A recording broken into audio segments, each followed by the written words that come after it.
आज का हमारा टॉपिक है रेसिस्टेंस बैंडविड्थ। इसको डिफाइन करते हैं रेंज ऑफ फ्रीक्वेंसी से। फ्रीक्वेंसी की वो रेंज जिसमें गेन कांस्टेंट होता है। कौन सा गेन? वोल्टेज गेन कांस्टेंट होता है, उसको हम बोलते हैं बैंडविड्थ ऑफ एम्पलीफायर। तो इसका जो कैरेक्टरिस्टिक्स होगा वो फ्रीक्वेंसी एंड गेन के बीच में होगा। जैसे कि आप इस डायग्राम में देख रहे हैं, इसका जो डायग्राम बना हुआ है या कैरेक्टरिस्टिक्स जो है वो फ्रीक्वेंसी एंड गेन के बीच में बना हुआ है। इसमें गेन की वैल्यू होती है 2 × 10⁵ और बैंडविड्थ इक्वल टू होती है 5 हर्ट्स होती है, क्योंकि फ्रीक्वेंसी जो है हमेशा हर्ट्स में डिफाइन होती है। अगर इसका गेन बैंडविड्थ प्रोडक्ट ले तो 2 × 10 के फॉर्म पे 5 आ जाएगा इंटू 5 हर्ट्स हो जाएगा। इसे हम कैलकुलेट करेंगे तो हमें लास्ट में क्या मिलेगा? 1 मेगा हर्ट्स मिलेगा। नेक्स्ट देखते हैं ब्रेक फ्रीक्वेंसी।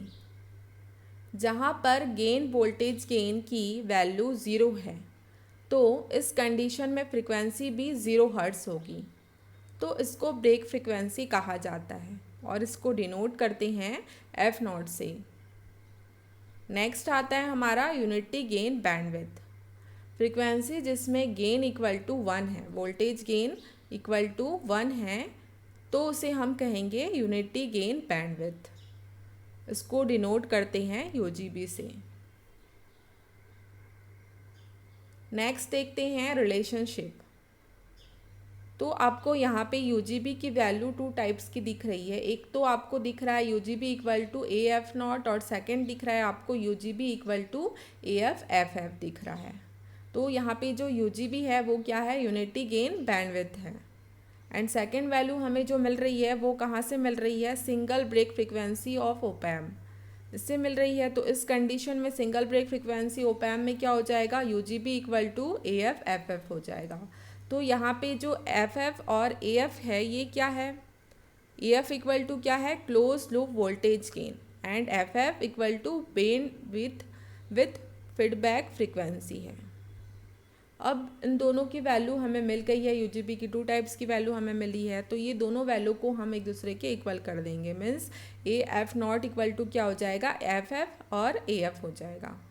अब इसमें से हम क्या करेंगे? FF की वैल्यू को निकाल लेंगे। तो FF इक्वल टू क्या आ गया हमारा? A into F0 upon AF। अब हमें पता है non inverting amplifier AF equal to क्या होता है? इसकी वैल्यू क्या होती है? AF equal to A upon 1 plus AB होती है। इस AF की वैल्यू को हम FF की वैल्यू में पुट कर देंगे। तो नेक्स्ट हमारा जो इक्वेशन है वो क्या आ जाएगा? FF equal to AF0 upon में क्या आएगा? A upon 1 plus AB। अब इसमें से क्या कैंसिल हो जाएगा? A और A ऊपर नीचे कैंसिल हो जाएंगे। तो लास्ट हमारा जो इक्वेशन है वो क्या आ जाएगा? FF equal to F0 into 1 plus AB। यहाँ पर हमारा resistance bandwidth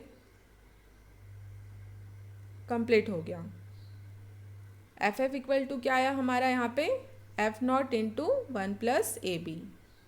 Bandwidth of the non-verting amplifier with feedback FF equal to the bandwidth with out feedback F0 times 1 plus AB.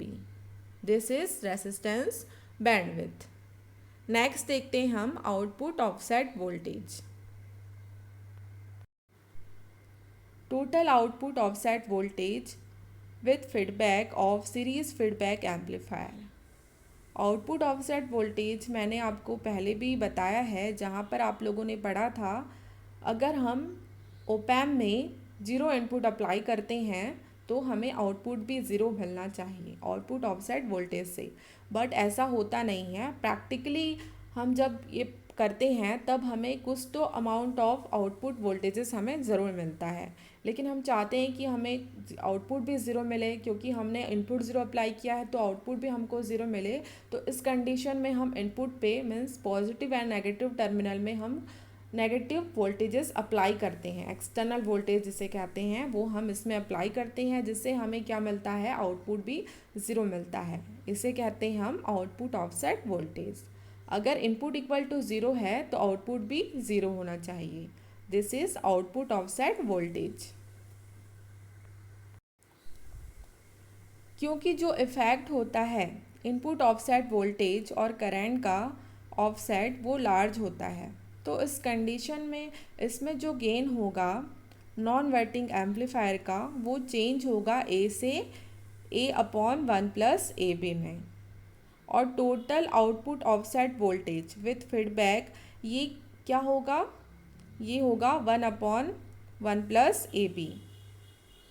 वैसे ही हमें मिलेगा total output offset voltage with feedback, ये किसके equal होगा, total output offset voltage without feedback upon 1+AB के equal होगा। यहाँ पर हमने डिनोट किया है total output offset voltage with feedback को V00T से हमने डिनोट किया है।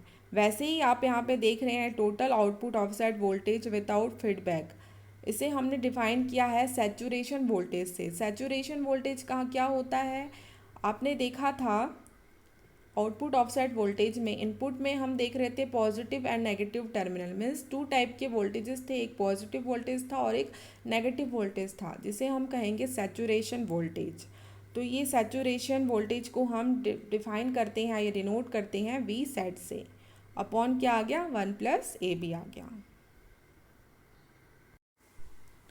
तो हम इस सैचुरेशन वोल्टेज को डिफाइन कर सकते हैं V00T equal two plus minus का हमने यहाँ पे साइन लगा दिया है, बिकॉज जो हमारा सैचुरेशन वोल्टेज है वो पॉजिटिव एंड नेगेटिव दोनों में होता है, जिसे हम सैचुरेशन वोल्टेज बोलते हैं।